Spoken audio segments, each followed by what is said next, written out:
wenna ayagala okutwegattako genda bugenzi ku Instagram, Facebook, YouTube, Twitter teekamu ekigambo Crack on Radio ojja kubanga otufuna mbulamba lamba. Era nyongera okujjukisa program yaffe ebeerayo every Sunday essaawa 6 n'okweyongerayo. Nze Prince Alpha mba ntuddewo emabega w'omuzindaalo okuweereza. But tonight, guess what? The youth who is there, gwe beera bwezinga, get a pen, get a paper, just sit near your radio, you know. Just get up your phone, get your phone, pick your phone, logging in different social media platforms nga bwe nazogeddeko.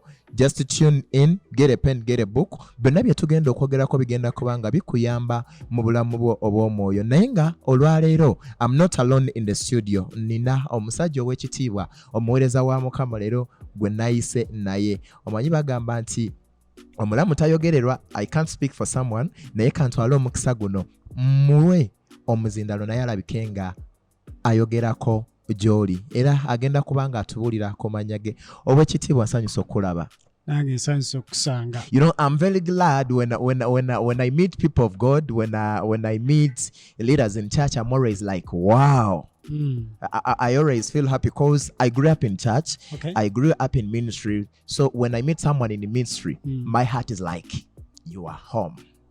So my beautiful listeners would like to know you, would like to hear your name. I know some have started even sending messages asking me, who is that?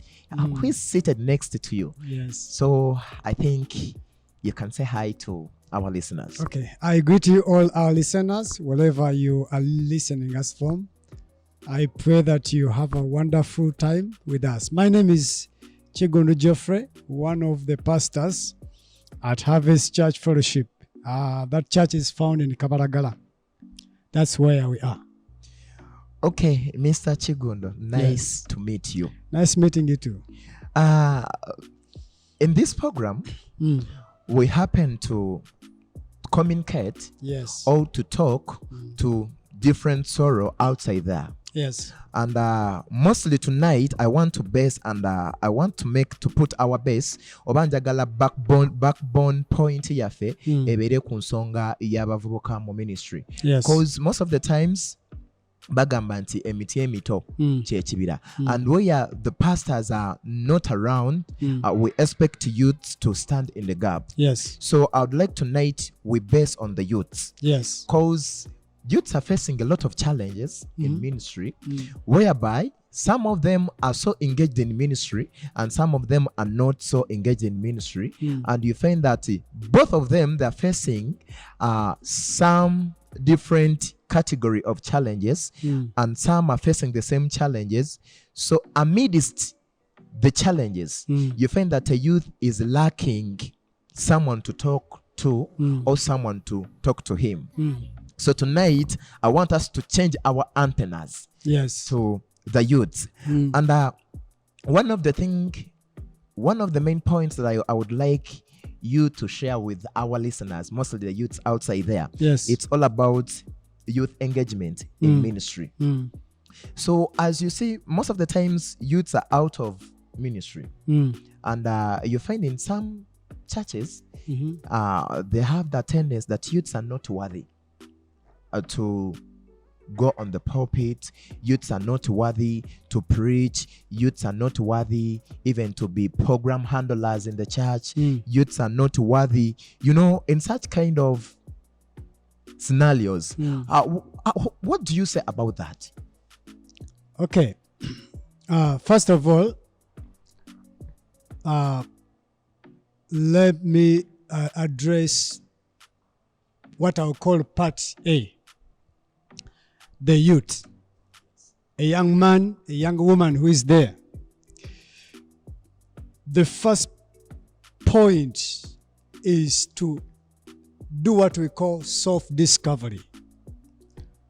Who you are, what you are made to do, what is your gift, what is your calling. Paul, when he was encouraging Timothy, Timothy was a spiritual son of Paul. Yeah.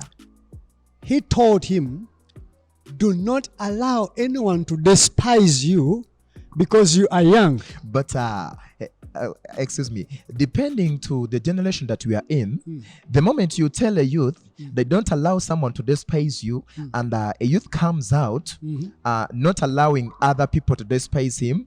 One day I was in a certain church, Yes. and a youth was put on pause and he was punished because of not allowing other people to despise him. Okay, depends. When the person says do not allow people to despise you, Yeah. what he meant, don't allow people's opinion Yes. about you to put you down or to make you stop what you are called to do. Yeah. People might say you are young, you're not fit enough, the way you dress is not proper, or the way you put on. By the way, youths, we always face that challenge. Yeah. You know, we have the hairstyles that we cut nowadays. You reach in the church and they tell you, with that hairstyle, you're not supposed to go on the pulpit. The problem is this. People don't differentiate between what is culture and what is the word of God. Yes. I always tell people, in the Bible, when you go to, I know you must have read this story of Samson. Yes. Do you know that Samson had dreadlocks? I didn't know that, but I heard of the story, but I didn't know that it was a dreadlocks. Because this was what was said to the mother of Samson, Yeah. that never allow a laser to go through his head. In other words, never cut his hair. Yeah. Samson had his hair. Now, I want to imagine what kind of dreadlocks were those. Without From age one. I think that man couldn't even comb. Yeah, couldn't. So, but did God use him? Yeah. He used him. By the way, he used him in a Mighty. mega power. In a mega power. Yeah. But what happened? When the hair was cut off, the power disappeared. That was the end of the man. Samson had dreadlocks, and God used him to fight the enemies of Israel. So we need to differentiate what is culture and the word of God. Yeah. If it is a young man, if in the culture where you are, they don't allow dreadlocks, then you have to add hair. But I don't think that dreadlocks can stop a young man or a young person to be used by God. You know, sometimes we fear minstrelling as we youths. Sometimes we fear serving the Lord, because there are things that we always love. And when you do it in ministry, they will just say like, you're not allowed to do that. No, I don't think it is right. It is not right to put some we call it legalistic. Or we call it being so spiritual. Being there so is even in the Bible where the Bible talks about it. Yeah. Sometimes we spiritualize everything. Yeah. And they say, when you do this, apart from what the Bible calls sin. Okay? If it is about character, then there is a reason to question a young man. Yeah. But if it is not a character, it's just the way maybe they put on, the way they present themselves, please, let us not stop the young people, or let us not kill the spirit in them. How can we help them to get engaged in this ministry? What we can do is to encourage them to do what they can do. Yeah. Be who they are.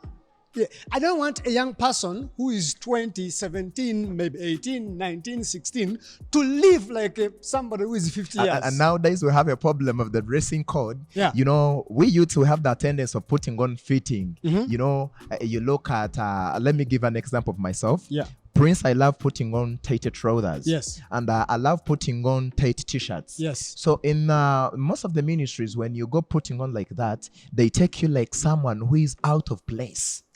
Okay, right. When it comes to putting on, Yeah. to me, as long as, I will emphasize that. Yeah. As long as what you've put on is decent.